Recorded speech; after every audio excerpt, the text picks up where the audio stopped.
Hello everyone, today we're going to be covering the Rotopax mount installation. This particular install is going to be done on a Prius V, however the install process will be the same for all vehicles. Once you've got the license plate and license plate frame removed, you can go ahead and hold up the Rotopax mount and install the two factory bolts to the top two holes. I like to tighten these down just enough to where I can still move the frame a little bit side to side and make sure that everything's centered but snug enough to hold it in place.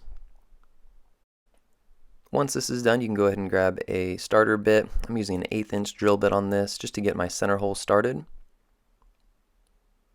want to be careful not to punch too far through. There is plastic on the back side of this, typically about an inch or so in. Once you've got the two bottom starter holes drilled, you can go ahead and remove the top two bolts and remove the Rotopax mount.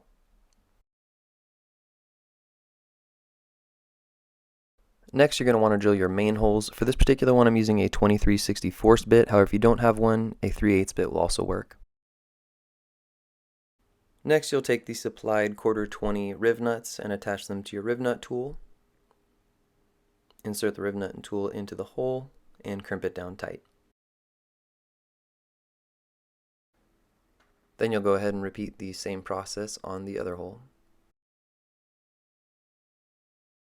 Now you can go ahead and reinstall the top two factory bolts into the Rotopax mount.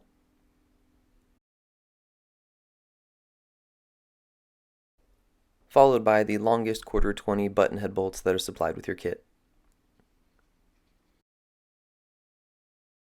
And you're done. From here you would go ahead and install your selected pack mount and container of choice, which can both be purchased separately from rotopax.com.